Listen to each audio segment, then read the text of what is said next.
امروز می رویم دوستان من، هوا سرد و زمین مرطوب، ولی امروز می رویم زندگی فرد و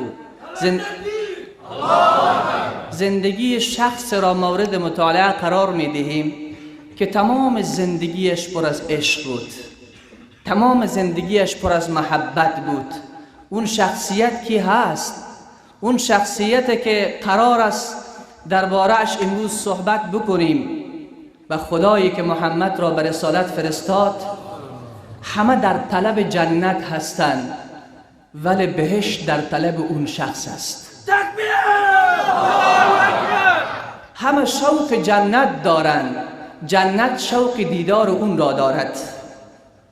همه آرزوی بهشت میکنند، بهشت در آرزوی او هست. همه در طلب رضای الله هستند، تلاش میکنند که الله را راضی بکنند. چقدر عزیزان ما از راههای دور آمدن برای چی؟ برای که الله را راضی بکنند، اما الله در طلب رضای اوست. این چه شخصیت است که الله میخواهد اون شخص راضی باشد؟ امروز مسلمان حج میکند، مسلمان گریه میکند، مسلمان تهجد میخواند، مسلمان صدقه میدهد، مسلمان جهاد میکند، مسلمان خون میدهد، مسلمان تمام زندگی خود را فدای دین میکند تا که رضای الله را به دست بیاورد. ولی قرار است اون شخصیتی که درباره‌اش امروز صحبت میکنیم، الله در طلب رضای اون است، در حالی که تمام بشریت رضای الله طلب میکنند ولی الله رضای اون را میخواهد. اون چه کسی است؟ ابوبکر صدیق. فدای تو شوم ای ابابکر، فدای تو شوم ای جان نثار محمد، فدای تو شوم ای عاشق نبی ما، فدای تو شوم ای محبوب نبی ما، فدای تو شوم ای محبوب رب العزت والجلال. الله اکبر. رسول صلی الله علیه و سلم می فرماید، حدیث از معراج بیان می کند، حدیث از معراج بیان می کند، میگه من رفتم نزدیک جنت، دروازه های جنت را دیدم که بالای هر دروازه نوشته است این دروازه مخصوص روزداران است، این دروازه مخصوص مجاهدان است، این دروازه مخصوص نمازگزاران است. در هر دروازه بالای دروازه نوشته هست که این باب به این دروازه مال فلانی هاست. 8 دروازه دارد جنت. وقتی این حدیث را بیان می کند، در همین لحظه صدیق اکبر در مجلس حضور دارد، عرض می کند فدایت شوم یا رسول الله، آیا کسی هست که از 8 دروازه جنت داخل جنت شود؟ رسول خدا فرمود ای ابابکر، در روز قیامت 8 دروازه جنت انتظار قدوم تو را می کشد، انتظار قدوم تو را می کشد.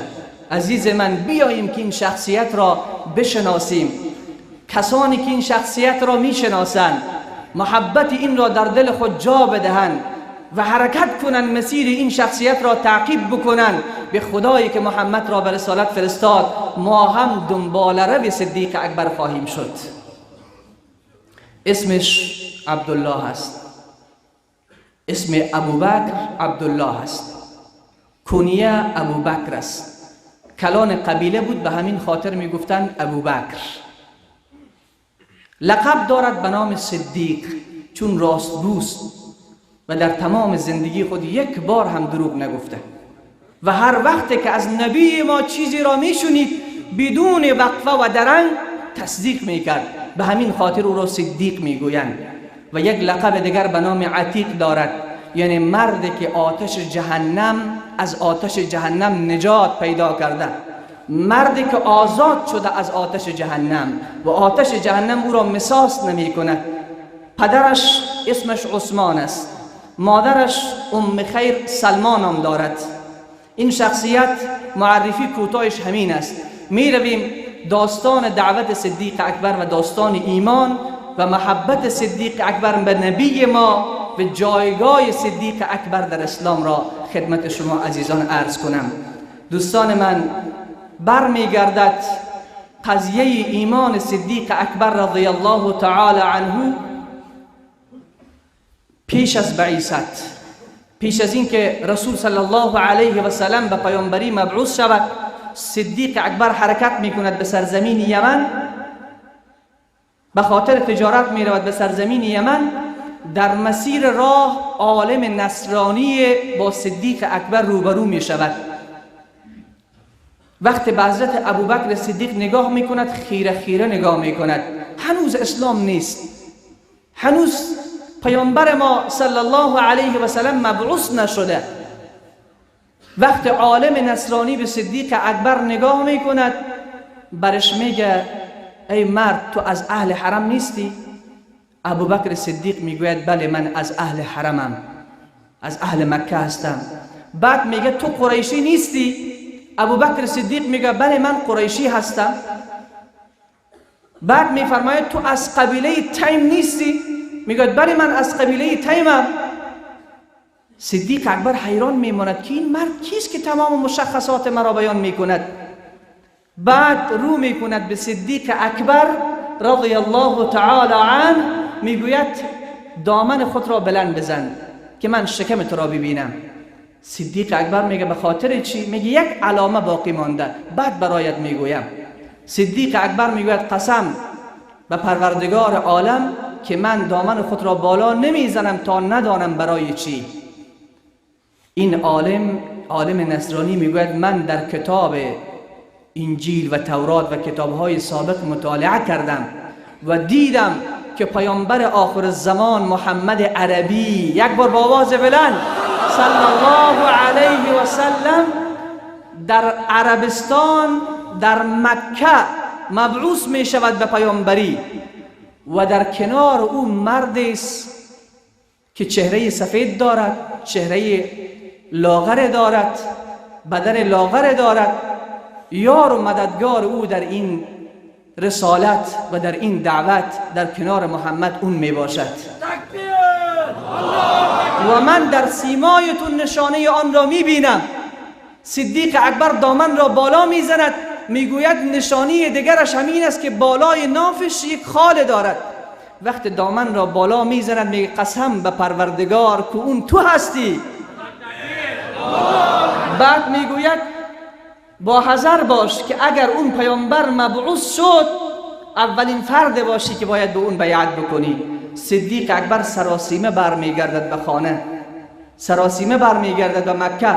وقتی به مکه می آید پرسان می کند اهل مکه را که آیا کسی دعوای نبوت نکرده؟ ابو جهل و سران قریش می گویند که ما انتظار تو می کشیدیم، تو بهترین خطیب و سخندان هستی. یتیم ابو طالب فدای تو شام ای محمد صلی الله علیه و سلم، تو یتیم بودی ولی خدای عز و جل تو را معلم بشریت قرار داد. گفتن یتیم ابو طالب دعوا می کند که تمام بتان باطلن و خالق آسمان ها و زمین پروردگار من است. اون دعوای نبوت کرده، تو میتونی از پسش بر بیایی، تو خطیبی. صدیق اکبر سراسیمه این شب هم خواب میبیند، هنوز حرکت نکرده، شب خواب میبیند که نور از آسمان میآید و این نور مستقیما در خانه رسول خدا پایین میشود. بعد چند شاخه از این نور جدا میشود، یکی میآید به کعبه و یکی دیگر مستقیم به خانه ابوبکر صدیق میآید. حرکت میکند صدیق اکبر، روز میآید جستجو میکند که رسول خدا را پیدا بکند. میگویند به خانه خدیجه هست. وقتی که نزدیک می آید در را می زند، رسول خدا بیرون می شود. جان نثار محمد آمده، اون کسی که تمام زندگی خود را فدای محمد کرد صلی الله علیه و سلم. خدا ما را نبخشد که محبت بکنیم به کسی که دشمن صدیق اکبر است. وقتی حرکت می کند می آید پشت در رسول خدا صلی الله علیه و سلم، در را میزند. پیامبر بیرون می شود، میگوید ای محمد تو کجا هستی؟ من دنبال تو آمدم. میگویند تو دعوای نبوت میکنی؟ رسول خدا فرمود یا ابابکر انی رسول الله ای ابابکر من رسول خدا هستم.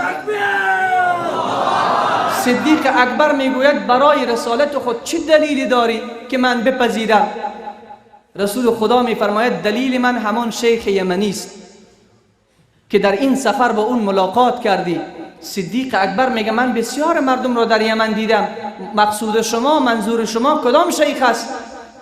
رسول خدا میفرماید همان شیخی که 4 علامه به تو بیان کرد. صدیق اکبر دیگر تمام وجودش میلرزد، میگوید فدای تو شم، کی به تو خبر داد؟ میگه مالک آسمان ها و زمین. دستت را دراز کن که به تو بیعت کنم. دست رسول خدا دراز می شود. صدیق اکبر دست خود را به دستان نازنین محبوب ما رسول خدا صلی الله علیه و سلم میگذارد. بعد میگوید اشهد ان لا اله الا الله و اشهد انک رسول الله. این می شود ایمان صدیق اکبر که مسلمان می شود. الله اکبر. این بزرگ مرد وقت مسلمان می شود شب و روز خواب ندارد، شب و روز آرام ندارد. ابوبکر نمی خواهد تنها خودش به جنت برود. ابوبکر می داند رسالت دارد.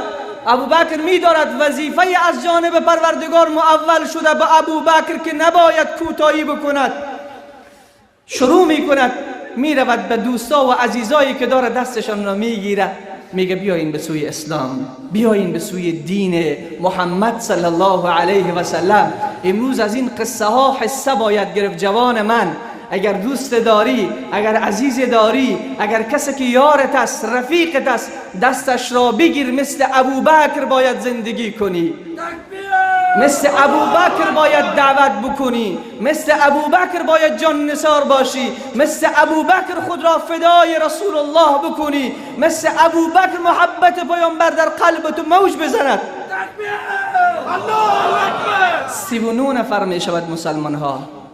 صدیق اکبر به پیامبر بزرگوار ما میگوید یا رسول الله چه می شود که دعوت را علنی کنیم؟ دعوت را علنی کنیم، حالا مخفی دعوت میکنیم. میرویم در کنار کعبه به همه مردم کلمه توحید را میخوانیم و مردم را به سوی خدا یکتا دعوت میکنیم. رسول خدا میفرماید نه ای ابابکر، هنوز اندکیم، نمیشود. آنقدر اصرار میکند که رسول خدا اجازه میدهد همه بیرون میشوند، میآیند در جنب کعبه. حضرت صدیق اکبر اولین خطیب اسلام است. از جای خود بلند می شود، شروع می کند به سخنرانی که مردمان را به سوی خدای یکتا دعوت بدهد. که در همین اثنا قریش و مشرکین یک بار هجوم می آورند به مسلمان ها را زیر لد و کوب می گیرند و صدیق اکبر را به زمین می زنند. آنقدر می زنند صدیق اکبر را که کسی به نام عتبه ابن ربیعه هست، بوتای خود را می کشه از پای خود و به سر سینه صدیق اکبر می نشیند. آنقدر به صورتش می زند، آنقدر به صورتش می زند که بینی با صورتش فرق نمی شود. در همین لحظه قبیله تیم می آیند، عتبه را دور می کنند، مشرکین را دور می کنند، جسد بدون دم ابوبکر را انتقال می دهند، می آورند در خانه پدرش. صدیق اکبر بیهوش است. همه فکر می کنند که مرده است، دیگر جان در بدن ندارد. بعد از ساعتها صدیق اکبر رضی الله تعالی عنه چشمانش باز می شود.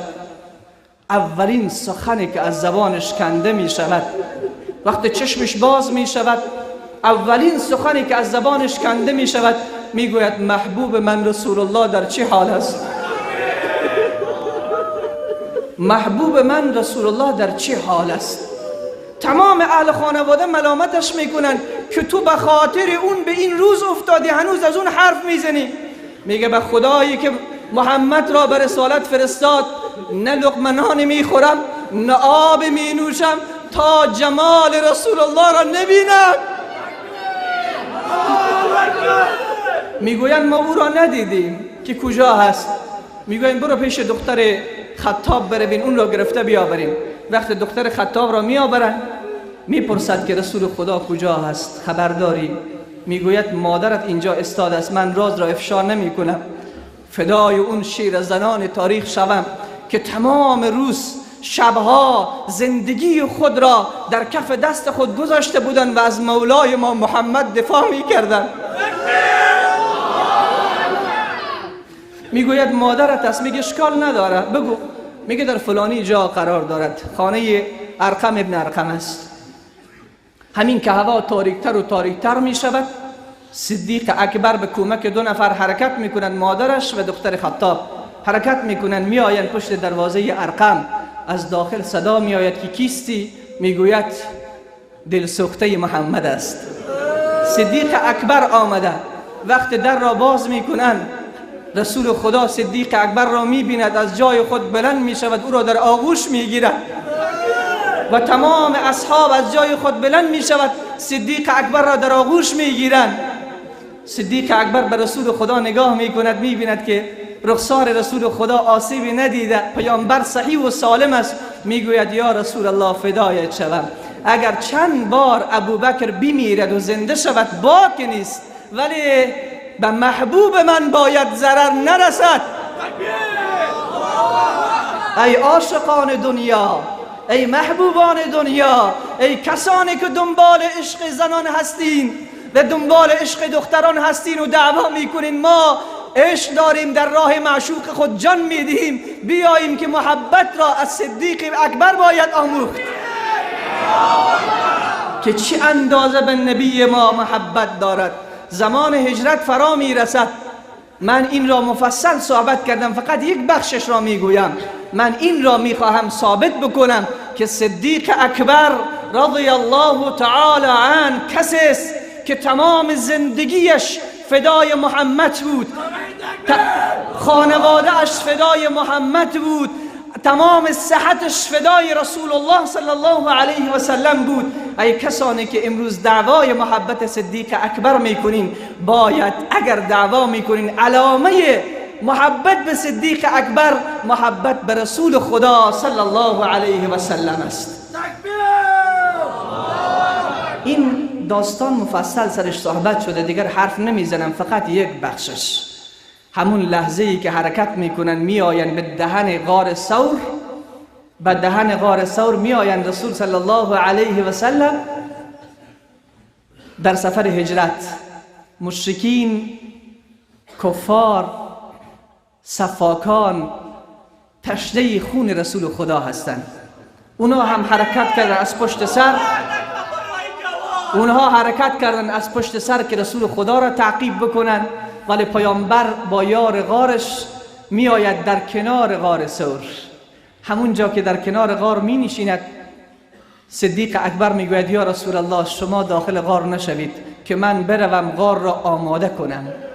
صدیق اکبر داخل غار می شود، غار را آماده می کند، تمام خس و خاشاکی که در داخل غار است همه را پاک می کند، بعد بیرون می شود. باز به فکرش می آید که سوراخ ها دارد این غار، مبادا از این سوراخ ها به مولای من گزنده برسد. دوباره حرکت می کند، یا رسول الله سوراخ یادم رفت. داخل غار می شود، می بیند سوراخ ها دارد، ازار خود را پاره می کند و لته های از ازار خود می گیرد و این سوراخ ها داخل می کند. 2 سوراخ باقی می ماند، 2 سوراخ باقی می ماند. بعد بیرون می شود، می گوید فدایت شوم یا رسول الله تشریف ببرین غار آماده هست. وقت رسول صلی الله علیه و سلم داخل غار می شود، پیامبر محبوب ما خیلی مانده شده، خیلی خسته شده. به صدیق رو می کند، می گوید من می خواهم کمی استراحت کنم. صدیق اکبر پای مبارک خود را دراز می کند، می گوید یا رسول الله سر مبارک خود را سر زانوی من بگذارید. رسول صلی الله علیه و سلم سر مبارک خود را به سر ران صدیق اکبر می گذارد، به خواب می رود. چه حادثه عجیبی، چه بهترین منظره که معشوق سر زانوی عاشق خوابیده است. در همین لحظه این 2 غاری که در جلو صدیق اکبر است، هر 2 پای خود را به این غار محکم می‌بندد که مبادا از این غار چیزی بیرون شود. بعد از لحظات که رسول خدا در خواب آرام رفته است، می‌بیند صدیق اکبر که چیز نرمی به پایش لمس می‌کند، چیز نرمی به پایش لمس می‌کند. پای خود را کم کنار می‌زند، می‌بیند که مار هست. وقتی می‌بیند که مار است، دوباره پای خود را محکم می‌بندد. حضرت عمر میگوید که این رو از صدیق من شنیدم که من پای خود را دوباره محکم به غار گذاشتم. در همین لحظه مار تلاش میکند که از این غار بیرون شود، نمیتواند. دیگر ناگزیر میشود، مار نیش محکم خود را به پای ابوبکر میزند. وقتی که این نیش به پای ابوبکر صدیق زده میشود، به خدایی که رسول الله را به پیامبری مبعوث کرده، از اول هم صدیق اکبر پای خود را محکم تر میگیرد. جم نمیخورد که رسول خدا بیدار نشود، سر و صدا نمی کند که رسول خدا بیدار نشود. این داستان عشق است، این داستان محبت است. ای کسانی که امروز مدعی محبت رسول خدا هستید، بیاییم محبت را از صدیق اکبر باید آموخت، از این شخصیت تاریخ باید آموخت، از این نفر دوم اسلام باید آموخت. از اول هم پای خود را محکم تر می گیرد، چون این زهر از انگشت پای ابوبکر حرکت می کند، در تمام وجود ابوبکر پراگنده می شود، ولی ابوبکر تکان نمی خورد که رسول خدا بیدار نشود. تا آنقدر فشار می آورد که قطرات اشک صدیق اکبر به گونه های نازنین محبوب ما می چکد. وقتی این قطرات اشک به گونه های محبوب ما می چکد، رسول خدا چشما را باز می کند، می فرماید مالک یا ابابکر، ای یار من، ای ابابکر چی شده؟ چرا گریه می کنی؟ می گوید اگر از ما کسی پرسان کند، اگر پدر ما باشد، اگر مادر ما باشد، اگر معشوق ما باشد، وقتی به ما صدمه برسد، وقتی از ما پرسان کند که چی شده، در حال میگیم فلان درد به ما رسیده، فلان غم به ما رسیده، بدون وقفه، اصلا هیچ ادبی در کلام خود هم نمی داشته باشیم، چون مصیبت به ما رسیده. ولی صدیق اکبر چون عاشق واقعی هست، در همین لحظه هم ادب را ببینیم. چه شده ای یار من؟ چرا گریه میکنی؟ عرض میکند یا رسول الله لدغت فداک ابی و امی، پدر و مادرم فدایت، پدر و مادرم فدایت، مرا مار نیش زده است. پدرم فدایت، مادرم فدایت، مرا مار نیش زده است. رسول خدا میگوید پای خود را بیاور نزدیک. وقتی صدیق اکبر پای خود را نزدیک میآورد، لعاب دهن نازنین خود را میگیرد، به شست ابوبکر میگذارد. ابوبکر صدیق میفرماید که من قسم آرام شدم، گویا که از مادر تولد شده باشم. عزیز من، این را میگویند محبت به رسول الله. اقبال، خدا رحمتت کند. در مسلمان شأن محبوبی نمان، خالد و فاروق و ایوبی نمان. ای تو را فطرت ضمیر پاک داد، از غم دین سینه صد چاک داد. تازه کن آیین صدیق و عمر، چون صبا بر لاله صحرا گذر. تازه صدیقان این امت شوید، بحر دین سرمایه قوت شوید. سوز صدیق و علی از حق طلب، ذره عشق نبی از حق طلب. الله اکبر. خدا رحمتت کند ای اقبال.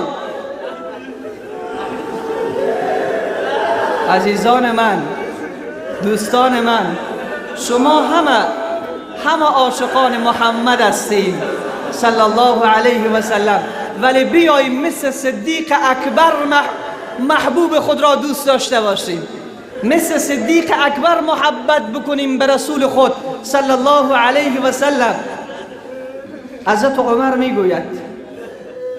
عمر میگوید من تلاش کردم که در یک میدان از میادین از ابوبکر صدیق سبقت بجویم، یعنی در هر میدان صدیق اکبر از من اول بود. من تلاش کردم که از صدیق اکبر سبقت بجویم و از اون پیشی بگیرم تا اینکه غزوه تبوک اتفاق می افتد. رسول خدا صلی الله علیه و سلم عرض می کند به یارانش ای اصحاب من، غزوه تبوک نزدیک آمده، شما مجاهدین اسلام را تجهیز بکنین، به مجاهدین اسلام کمک بکنین، هر که هر چیز دارد کمک بکند. حضرت عمر مالدار است ولی ابوبکر صدیق مال ندارد. 40,000 درهم داشت وقت مسلمان شد. 40,000 درهم پول خیلی زیادی هست. همه را فدای محمد کرد صلی الله علیه و سلم، همه را فدای دین رسول خدا کرد. حضرت عمر گفت الان دیگر وقتش فرا رسیده که من از صدیق اکبر بروم جلو، از صدیق اکبر قدم خود را پیشتر بگذارم. حضرت عثمان نزدیک به 10,000 مجاهدین اسلام را تجهیز می کند. 10,000 مقدار 300 دینار می آورد به محضر رسول خدا، در طبق اخلاص می گذارد. رسول خدا اون دینارها را با دست خود بالا می کند، بعد می فرماید بعد از این عثمان هر چیز می کند بکند جنت برایش واجب شد. عثمان هر چی می کند بکند جنت برایش واجب شد. عمر می رود داخل خانه، دستور می دهد تمام مال خانه را جمع کنید. همه مال خانه را جمع می کند، حتی اگر لباس ها داشتن لباس ها را هم جمع می کند. حضرت عمر تمام زندگی خود را نصف می کند، حتی اگر 4 دست لباس داشت 2 دست لباسش را یک طرف، 2 دست لباس دیگر را طرف دیگر می گذارد. تمام زندگی خود را نصف می کند.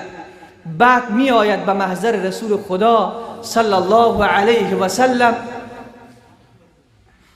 می گوید یا رسول خدا برای مجاهدین کمک آوردم. صدیق اکبر هم می رود داخل خانه. فدای تو شوم ای ابابکر، چه کس است که مقام تو را بگیرد؟ اگر فضیلت و مقام به شهادت می بود، حضرت علی شهید شد، حضرت عثمان شهید شد، حضرت عمر شهید شد، باید اینها از ابوبکر صدیق جلو می رفتن. اگر فضیلت و مقام و جایگاه را بدهیم برای جهاد، خالد ابن ولید تمام زندگی خود را به جهاد صرف کرد. سعد ابن ابی وقاص، ابو عبیده ابن جراح، قعقاع، اینها کسایی بودند که تمام زندگیشان در جهاد صرف شد، ولی به پای صدیق اکبر نمی رسند. بعد برات میگم چرا.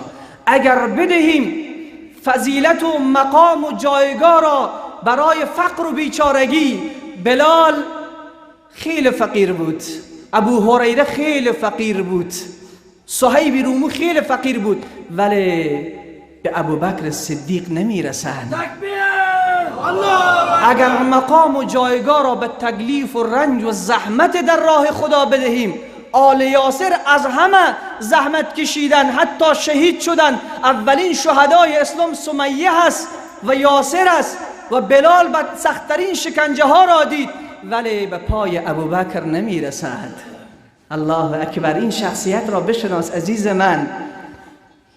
بکر ابن عبدالله مزنی می فرماید، از علمای قرن دوم هجری هست، می فرماید مقام ابوبکر به دلش هست. قلب ابوبکر در اعمال قلوب ابوبکر از همه سبقت گرفته. چنان اخلاص داشت، چنان محبت داشت که از این واقعه و از این داستان مشخص می شود. حضرت عمر نصف زندگی خود را می آورد. ای چقدر سخت است که من به شما بگویم بروین عزیزان من برای خدا، برای مدرسه، برای حافظ، برای طلبه، برای مجاهدین کمک کنین. چقدر سخت است که داخل خانه بری 50% مال خود را بیاوری و 50% به خانه بگذاری. چقدر سخت است. امروز الله از مسلمان 2.5%، از 100% 2.5% زکات طلب کرده. امروز مسلمان حاضر نیست که زکات مال خود را بپردازد. امروز مسلمان حاضر نیست فقیری که در کنار خانه اش، یتیمی که در کنار خانه اش هست، بیوه‌زنی که در کنار خانه اش هست، خواهرش بیوه شده، آماده نیست که به خواهر خود کمک بکند، آماده نیست که شکم یتیم را سیر بکند. عمر می رود نصف مال خود، 50% مال خود را می آورد به محضر رسول خدا، عرض می کند یا رسول الله این کمک برای مجاهدین، این کمک برای اسلام. عزیز من، ای کسی که دعوای محبت صدیق و دعوای محبت عمر را داریم، از این دو بزرگوار باید درس آموخت، از این دو بزرگوار باید شجاعت آموخت، ایثار و فداکاری آموخت. حضرت عمر مال را می آورد، خوشحال است که امروز از ابوبکر جلو زده است. در همین اثنا صدیق اکبر می آید به محضر رسول خدا، چیزی که در خانه دارد و همه در طبق اخلاص می گذارد. پیامبر رو می کند به عمر، می گوید عمر چی آوردی و به خانواده چی گذاشتی؟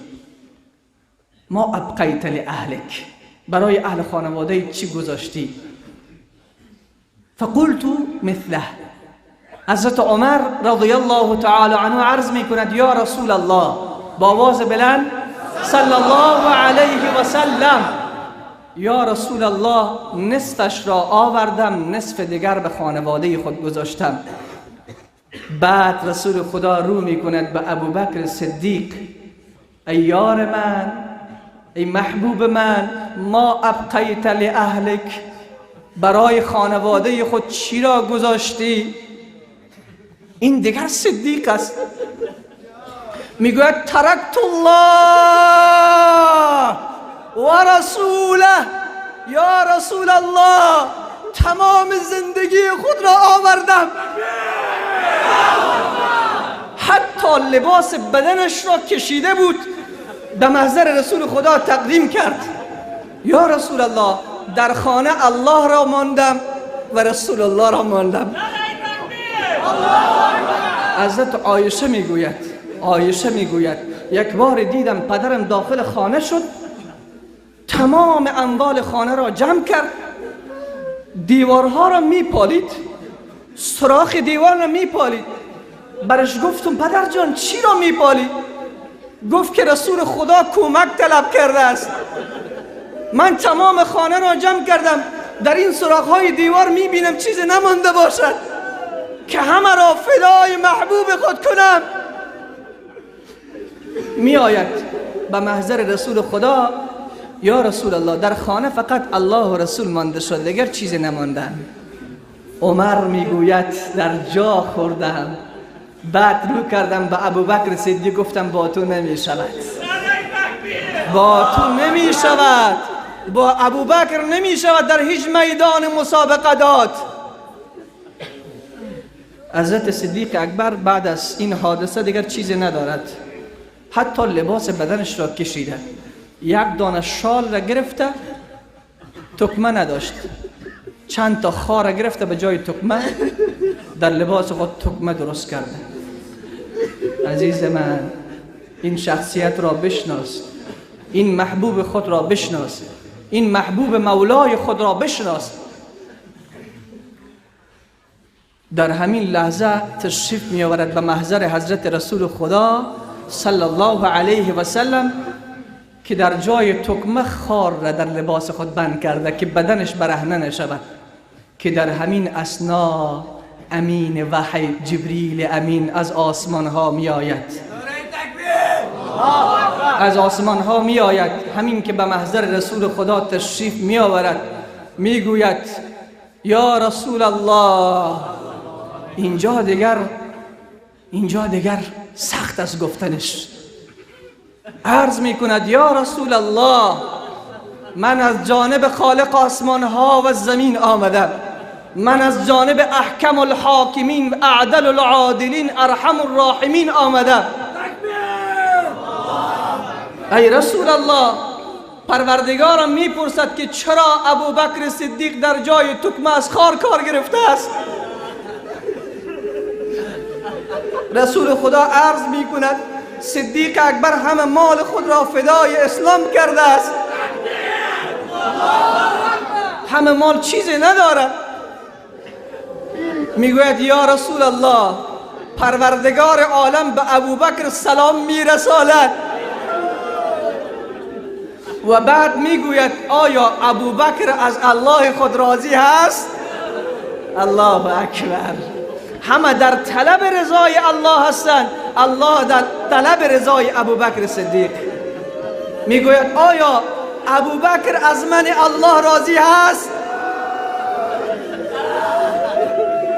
ابوبکر فریاد میزند و چیغ میزند، میگوید پروردگار از تو راضیم، پروردگار از تو راضیم، پروردگار از تو راضیم.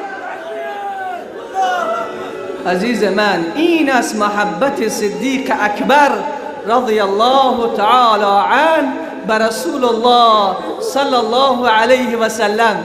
ای کسانی که محبت صدیق اکبر در دلتان هست، ای کسانی که تصمیم میگیرین که بعد از این مثل صدیق اکبر زندگی کنین، باید این گونه به رسول الله عشق بورزین و این گونه به دین اسلام پابند باشین. روز از روزها رسول الله صلی الله علیه و سلم، حدیث امام بخاری 466 است، در مجلس صحبت دارد. در بین صحبت میگوید پروردگار بنده ای را اختیار داده، بنده ای را الله اختیار داده بین دنیا و بین الله، ولی بنده الله خود را انتخاب کرده، دنیا را ترک کرده. در همین اثنا میشنوند که صدیق اکبر در گوشه مسجد به گریه شروع میکند. ابو سعید خدری میگوید من حیران ماندم که چرا این شیخ گریه میکند. یعنی رسول الله صلی الله علیه و سلم اشاره به مرگ خود میکند که رسول الله از دنیا میرود. ولی شما میدانید که محبوب میداند چه اتفاقی میافتد، عاشق میداند که چه اتفاقی میافتد. همه در مجلس نشسته و آرام تماشا دارند، هیچ خبر نیستند، ولی صدیق اکبر به گریه میشود، به گریه میشود که محبوبش از دنیا میرود. صدیق اکبر گریه میکند، رسول خدا میفرماید لا تبکی ابابکر، گریه نکن، ان من امن الناس، ای ابوبکر امین ترین مردم در مال و در صحبت من تو هستی. ای ابابکر اگر در دنیا یک کس را دوست میگرفتم لاتخذت ابابکر، هر آینه ابوبکر صدیق را دوست خود میگرفتم. و بعد فرمود دروازه های از طرف مسجد نبی باز بود، هر کس از اون دروازه ها وارد مسجد می شدن.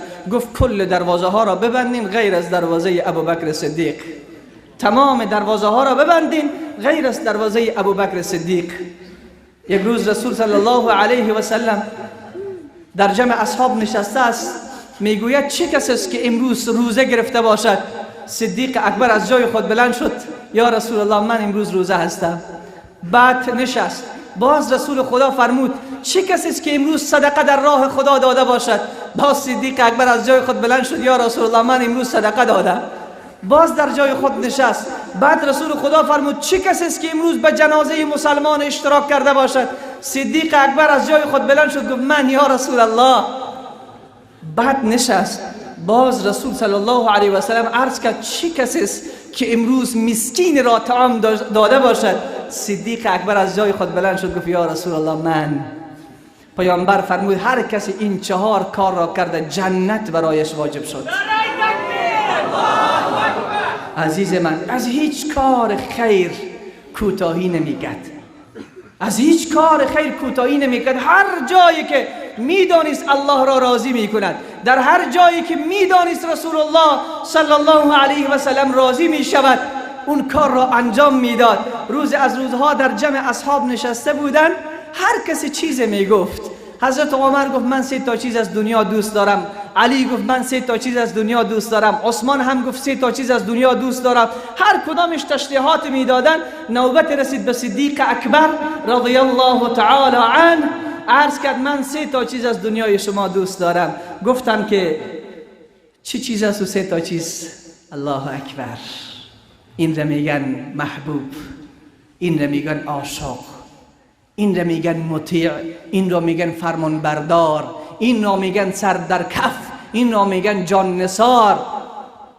گفت 3 تا چیز از دنیایتان دوست دارم. اول چیزی که از دنیایتان دوست دارم این است که هر روز قبل از همه جمال رسول الله را ببینم.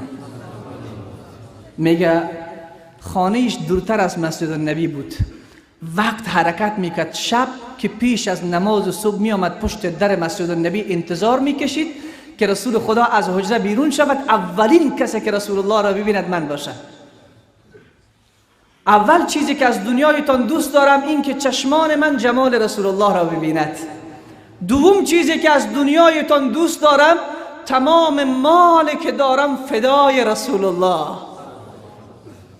و سوم چیزی که از دنیایتان دوست دارم آرزو دارم که دختر من عایشه در نکاح رسول خدا باشد. جز رسول خدا چیز دیگر نداشت. تمام هم غم صدیق اکبر رسول خدا صلی الله علیه و سلم بود. اصلا نمی گذاشت که رسول خدا خفه شود حتی لحظه هم. و شما ببینید که چه مقام الله داد. دوم اسلام است، از چه جایگاهی برخوردار شد. رسول خدا هنوز در قید حیات است، هنوز از دنیا نرفته. ابدا نماز را صدیق اکبر جماعت داده، هنوز رسول خدا زنده است. ما از فضیلت علی انکار نمی کنیم. علی نور چشم ماست، محبوب دل ما هست. کسی که علی را دوست دارد الله را دوست دارد. کسی با علی دشمنی می کند با الله و رسول دشمنی کرده است. ما از مقام و جایگاه حضرت عمر غافل نیستیم. بهترین جایگاه را داشت. نور چشم ماست عمر، تمام زندگی ما فدای عمر.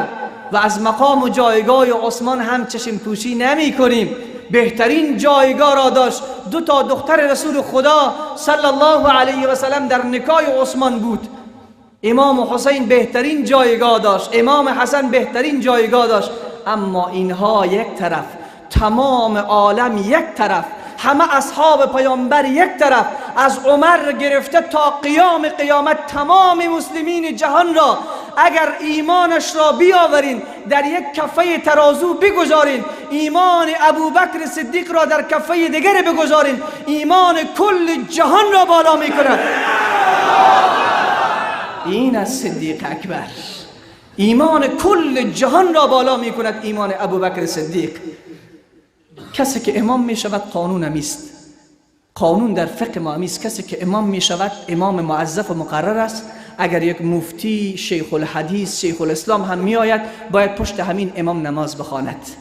اگر در جای امام معظف نیست، امام مقرر نیست، چند تا شخص حضور پیدا کردن، یکیش عالم است، یکیش حافظ است، یکیش شیخ القرآن و الحدیث است، کدام شما به جماعت پیش میکنید؟ شما میشنون کدامش پیش میکنیم؟ یک شیخ القرآن و الحدیث است، یک حافظ قرآن است، یک عالم است. کدامش باید پیش شود؟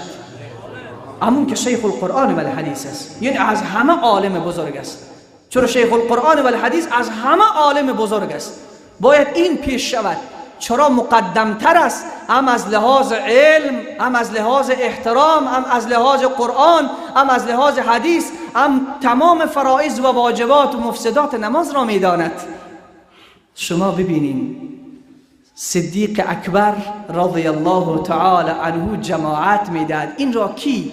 اگر من بگویم حافظ قرآن پیش شود، تو عزیزی بگوی عالم دین پیش شود، اون یکی بگوید شیخ الحدیث پیش شود، احتمال داره سخن کل ما رد شود. سخن ما را قبول نکنین کسی دیگر را پیش کنین، سخن او را قبول نکنین کسی دیگر را پیش بکنین. اما شما میدانین که صدیق اکبر را کی معظف میکند و مقرر میکند که نماز بدهد؟ با آواز بلند رسول الله صلی الله علیه و سلم. آیا سخن رسول خدا را کس میتواند رد کند؟